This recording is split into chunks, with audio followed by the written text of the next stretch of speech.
Kanalıma ve mutfağıma hoş geldiniz. Evet, bugün sizlere öyle bir kurabiye tarifi hazırladım ki bütün keşfetleri lezzetiyle sallayan ve lezzetine bağımlı bırakan bir kurabiye tarifi hazırladım. Böyle kıyır kıyır ve ağızda eriyen, evet, fazla da kıymetli vaktinizi almak istemiyorum. Tarifimin yapılışına geçmek istiyorum.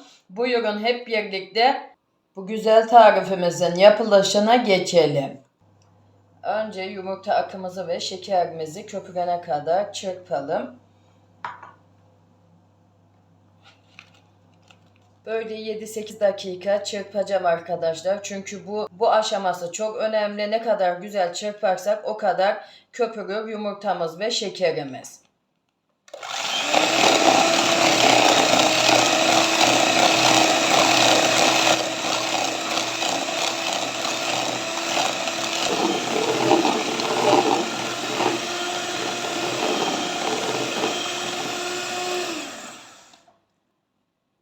Evet, kıvam alana kadar çırptım. Şimdi hemen böyle mikserimi kaldırıyorum.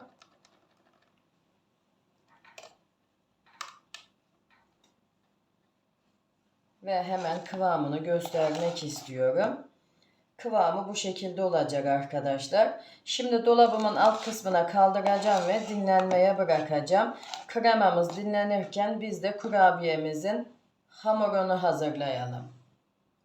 Kabımın içinde oda sıcaklığında eritmiş olduğum 125 gram tereyağım var. Sizler dilerseniz margarin de kullanabilirsiniz.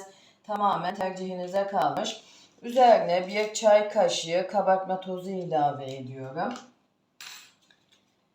2 su bardağı da unumu ilave ediyorum ve diğer malzemelerimi almadan önce bu malzemelerimi bir karıştıracağım.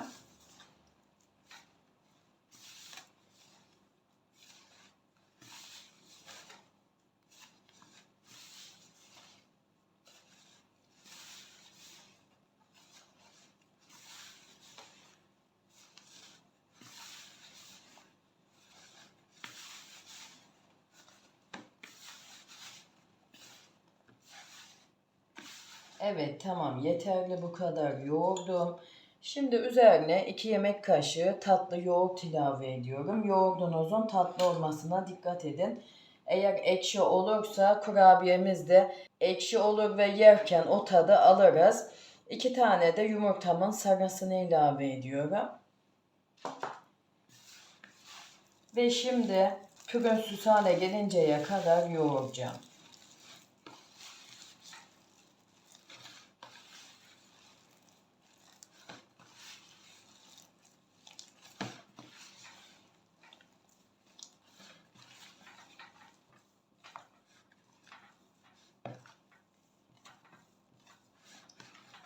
Evet, hamurumu pürüzsüz hale gelinceye kadar yoğurdum. Şimdi hemen böyle toparlıyorum.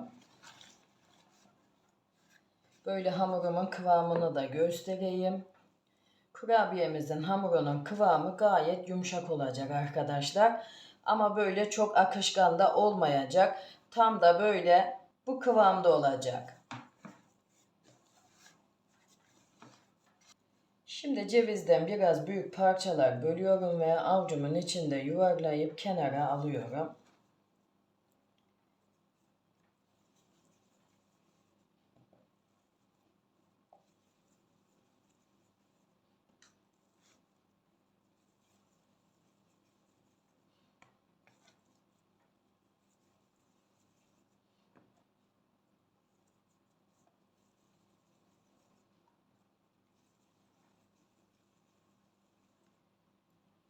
Şimdi kurabiyemizin şeklini verelim. Şimdi hemen böyle yan tarafa alıyorum ve yağlı kağıdımı getiriyorum. Hamurumun bir tanesini alıyorum. Önce böyle parmak uçlarımla açıp büyütüyorum. Sonra yağlı kağıdımın diğer ucunu diğer tarafının üzerine kapatıyorum ve merdanemle bu şekilde açıyorum.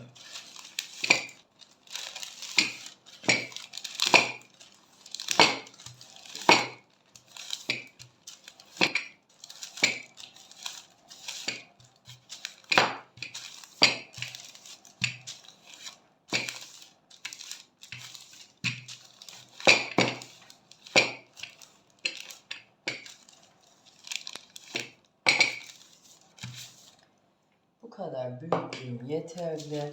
Şimdi yağlı kağıdımı açıyorum. Hazırlamış olduğumuz kremadan ilave ediyorum içine.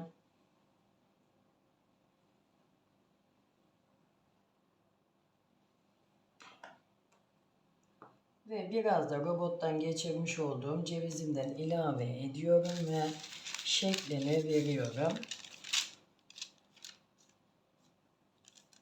Böyle bu şekilde. Sonra ortasına bu şekilde kürdanımı ilave ediyorum ve sonra katlıyorum. Kurabiyemizin şekli bu şekilde olacak. Yağlı kağıt sermiş olduğum tepsimin içine alıyorum. Şimdi bir tanesini alıyorum ve hamurumun yine aynısı gibi parmak uçlarımla birazcık açıp büyütüyorum.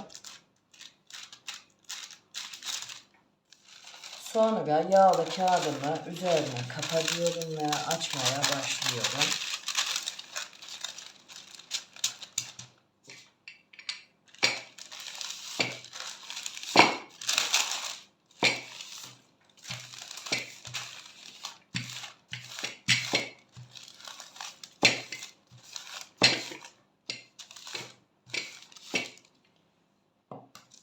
Bu kadar açıp büyüttüğüm yeterli. Şimdi üzerinden yağlı kağıdımı alıyorum ve yine kremamdan ilave ediyorum.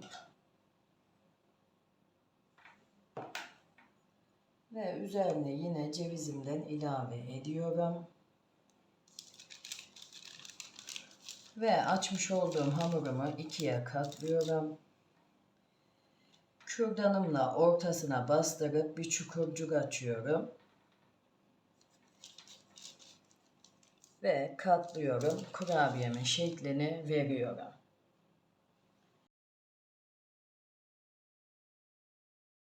Şimdi son bir tane daha göstermek istiyorum. Hamurumu aldım. Parmak uçlarımla birazcık açıp büyütüyorum ve yağlı kağıdımı üzerine kapatıyorum.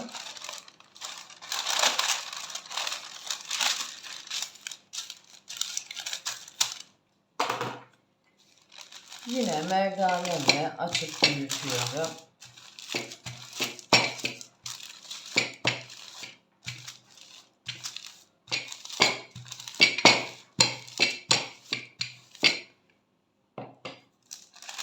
Şimdi üzerindeki yağlı kağıdımı yine alıyorum ve içine kremamdan ilave ediyorum.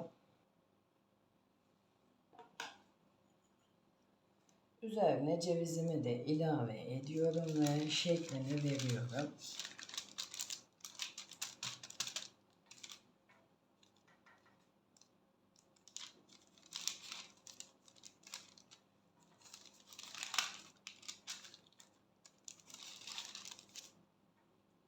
Evet, kurabiyemizin şekli bu şekilde olacak arkadaşlar. Şimdi hepsini sizlere gösterdiğim gibi yapıp bitireceğim.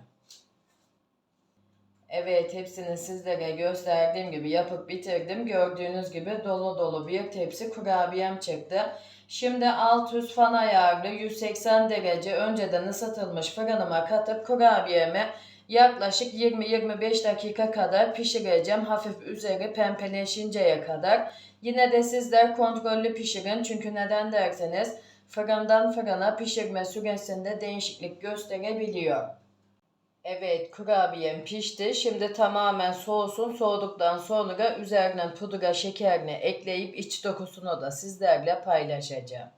Kurabiyelerim tamamen soğudu. Şimdi hemen böyle pudra şekerimi ilave ediyorum.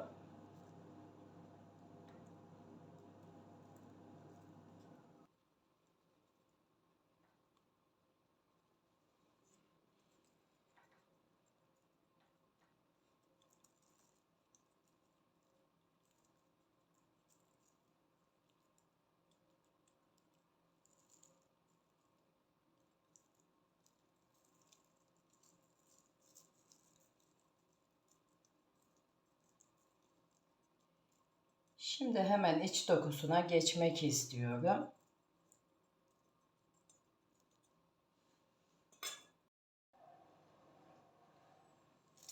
Hemen böyle bir tanesini alıyorum, bakar mısınız? Yani kıyır kıyır ve pul pul dökülen bir kurabiye tarifi oldu. Daha önce de ben deneme amaçlı yapmıştım arkadaşlar. Acaba nasıl olacak diye. Gerçekten de biz ailecek lezzetine bayıldık ve bundan sonra sürekli yapmak isteyeceğim kurabiye tariflerimden birisi oldu. Kesinlikle eminim sizler de çok beğeneceksiniz. Kesinlikle bunun garantisini verebilirim. Beğenilmeyecek asla kurabiye değil. Lezzetine hayran kalacaksınız ve sizler de inanın ki her zaman yapmak isteyeceksiniz. Bundan kesinlikle emin olabilirsiniz. Ve ben daha önceden denemediğim hiçbir tarifimi de siz değerli takipçilerimle de paylaşmıyorum.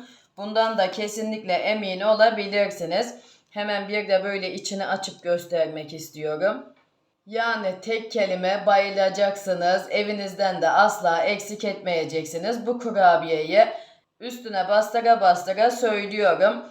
Evet, bugünkü tarifimin de sonuna gelmiş bulunuyorum. Sizler böyle tarifimin son dakikalarını izlerken ben de sizlere yavaş yavaş veda edeyim.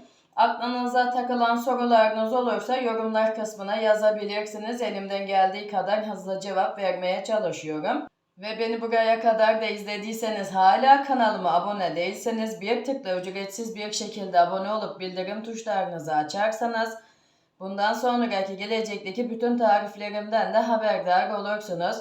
Tariflerimi de beğeniyorsanız sosyal medyalarınızda ve sevdiklerinizle de paylaşabilirsiniz. Kendinize iyi bakın. Allah'a emanet olun. Hoşça kalın.